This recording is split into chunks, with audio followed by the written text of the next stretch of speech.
5 drivers are about to lose their ride before the green flag even drops. 41 trucks are entered for New Hampshire. Only 36 make the field. That means somebody with a paycheck on the line, somebody's sponsor, somebody's whole weekend gets sent home Saturday afternoon before a single lap counts. And buried in that entry list is a name that has no business racing a truck in 2026, a former Cup Series winner slumming it in a one-off ride that could either save his career narrative or expose it. This is the New Hampshire Truck Series entry list, and it is way more dangerous than it looks. NASCAR dropped the entry list Monday for the 2026 EJP 175 at New Hampshire Motor Speedway. 41 trucks, 36 spots. 5 drivers go home. This is New Hampshire's only Truck Series date all year, one shot, no do-over. It's also the 3rd straight short track on the schedule, right behind Iowa and Richmond before the series jumps to Daytona next weekend for a completely different animal. Behead my names, Christopher Bell running the number 62 for Halmar Friesen Racing, Connor Zilisch in the number 71 for Spire Motorsports, and Colin Braun stepping into Kaulig Racing's number 25. That's a Cup Series race winner, a rising Cup Series star, and a Truck Series veteran, all crammed into a developmental series race that suddenly doesn't feel very developmental at all. Let's talk about why a short track triple, Iowa, Richmond, now New Hampshire, actually matters more than it sounds. Short tracks punish mistakes. There's no room to hide a bad truck or a bad setup. Track position is everything. Temper is everything. And one loose exit off turn 2 can end a truck's night on the wall instead of the podium. For a series that just spent 3 straight weekends grinding out that exact type of racing, this New Hampshire date isn't just another box to check. It's a gut check on which teams have actually figured out short track speed heading into the postseason stretch. Now here's the real storyline underneath the entry list. Christopher Bell in a Truck Series ride. A Cup Series winner does not show up in the Truck Series in August for fun. This is either a sponsor obligation, a scheduling opportunity Halmar Friesen Racing couldn't pass up, or Bell using lower stakes equipment to sharpen instincts before Cup's playoff grind heats up.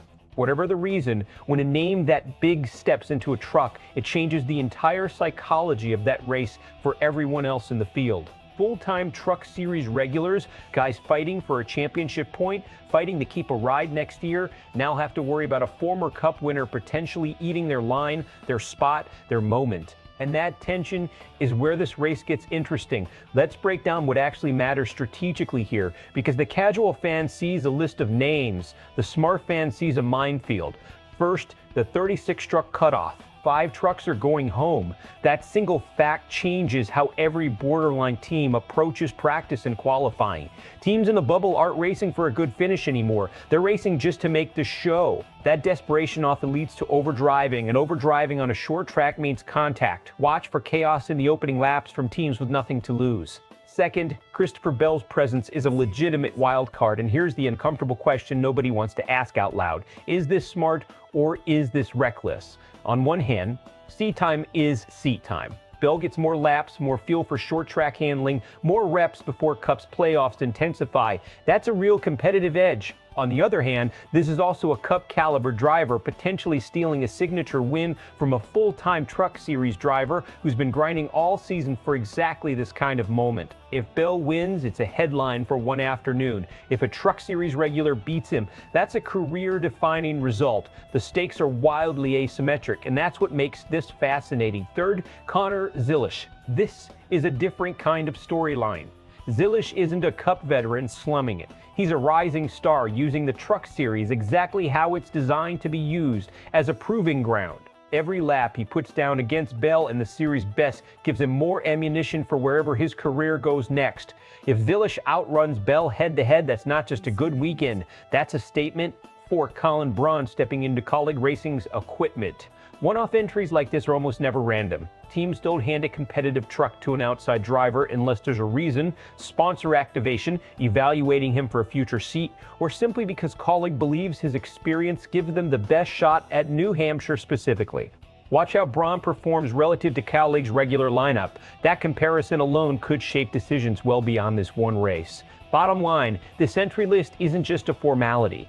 It's a chess match between full-time hopefuls fighting for survival and part-time big names using the Truck Series as a tool. Somebody's ambition is about to collide with somebody else's desperation, and short tracks have a brutal way of exposing exactly who's built for that pressure. Truck Series diehards are going to be split right down the middle on this one. One camp is thrilled. Bigger names mean bigger eyeballs, more mainstream attention on a series that constantly fights to get noticed next to Cup and Xfinity. The other camp is frustrated, and honestly, they've got a point. Every lap a big-name part-timer leads is a lap a full-time Truck Series driver isn't getting spotlighted. For guys grinding out a full season trying to build a career, watching a Cup Series regular parachute in and potentially steal the storyline stings. Expect media coverage to lean hard into the Bell subplot. Expect fans in the comments to be far more torn, some excited for the crossover appeal, others rolling their eyes at a guest star, potentially crashing the party of drivers who actually need this result. Best case scenario, the full-time Truck Series regulars rise to the occasion. Somebody like Christian Eckes, Majeski, or LaJoie holds off Bell and Zilisch in a genuinely competitive finish. And the story coming out of New Hampshire is about the series' depth. Proof that the regulars can hang with anybody NASCAR throws at them. That's the outcome that actually grows the sport. Worst case scenario, Bell or Zilisch dominates from green to checkered the bubble. Teams take each other out, fighting to make the 36 truck field. And the headline becomes Cup Star Steamrolls Truck Series Field instead of a story about the series itself. That outcome makes for a flashy highlight reel, but it does nothing for the drivers who need this season to build a career. Two very different Saturdays. Same track, same trucks, completely different stakes depending on who's actually holding the wheel when it matters. So here's the real question. Should Cup Series stars be allowed to parachute into the Truck Series and take wins away from drivers fighting for their careers? Or is this exactly the kind of crossover moment the sport needs to stay relevant? Drop your take in the comments. Are you rooting for Bell and Zilisch to show out, or are you all in on the full-time Truck Series grinders proving a point? If you want the breakdown on who actually makes that 36 truck field and who goes home heartbroken, make sure you're subscribed to SportsWire USA, because we'll be back the second that entry list turns into a starting lineup.